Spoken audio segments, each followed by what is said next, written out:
معنا حالة إنسانية تستحق النظر إليها من قبل المسؤولين. شاب في الصف الأول الإعدادي فقد ساقه اليمنى بسبب إهمال من المسؤولين وعدم النظر إليه، لأنه لا يمتلك الواسطة للنظر لحالته الإنسانية. نتعرف بحضرتك. كلم السيد عبد الحاج. والله انا كنت اولى اعدادي وجات لي رجلي من حضر كده، رحت لدكاتره كتير يقول عاوز ادخل تحليل وبعد اسبوع نجيبها لكم تحليلات كتير جديده. جينا بقى رحنا المنزله الدكتور محمد الجوي قال هناخد 15 سم من حضرتك قلت نازلين، وعملنا العمليه وخلاص الحمد لله يعني. وجينا قعدنا في الرش الكيماوي في المنصورة مع الدكتور محمد سعد العشري، ورحت عملت تحليلتين والتحليلتين دول طلعوا كل حاجة، بس جينا في الآخر ضربت لنا وتخنت. جينا بطلناه مع الدكتور برضه محمد الجمياوي، ورجعت خدت كيماوي تاني في المنصورة وعملنا إشعاع ولسه مش عارفين بقى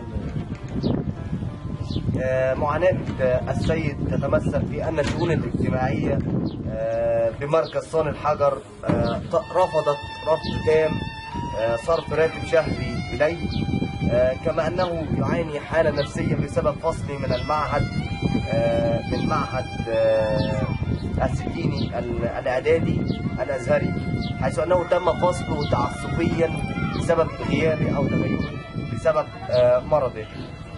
السيد يناشد السيد شيخ الأزهر بإعادة قيده بالمعهد الأزهري لاستكمال مراحله التعليمية، كما أنه يناشد السيد وزير الشؤون الاجتماعية لعمل مرتب شهري إليه، كما أنه يناشد السيد محافظ الشرقية بالنظر إليه بعين الأبوية وعين الرحمة حيث حتى يكتمل شفاؤه على خير.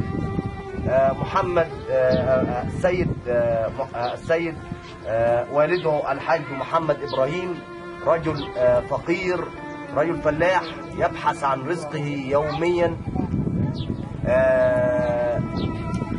يناشد أيضا السيد محافظ الشرقية بالنظر إلى نجله بعين الرحمة، كما أنه يبحث عن عربية أو عن وسيلة انتقال، نظرا لأن وزنه قد زاد ولا يتمكن من السير على قدميه. محمد السيد حالة إنسانية تستحق من الفريق أول أو رئيس الجمهورية الرئيس عبد الفتاح السيسي أن يصدر قرار فوري بعمل لازم للسيد، فالسيد ما زال طفل في مراحله التعليمية، فقد كل حياته، فقد ساقه اليمنى. وشكرا.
انت مش عايزه تقول لي اي حاجه لاخوك؟ قولي عايز ايه لاخوك ولا ايه؟ قولي. ايه؟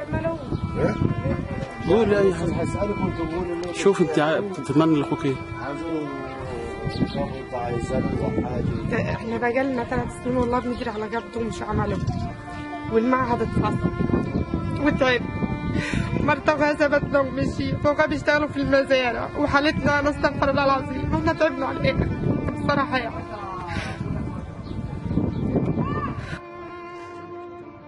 اقول ايه؟ ام السكر بهدلها من كتر الجري في العربيات والمشاوير. رحنا عشان نودي مصر، ما عرفناش ندخله في مصر. عمالين نلف في بقى لنا 3 سنين دلوقتي، والناس دي عارفه حالتنا وعارفه كل حاجه. وتهنا وشعات وتحاليل وكشوفات وكل. كان الولاد بيشتغلوا مع واحد اسمه محمود من القصبة في مزرعه، ما رضاش يديلهم فلوس مقدم، سابوه راح لمزارع تانية، والواحد بيشتغل في ناحيه. واحنا تعبنا على الاخر. واللي تشوفوا اعملوا اللي انتوا عايزين تعملوا، تعملوا له قبل ماشي، تعملوا له اي حاجه اللي انتوا تشوفوه. وحالتنا زي ما انتوا شايفينها، اي حاجه اللي تعملوا حالتنا زي ما انتوا شايفينها.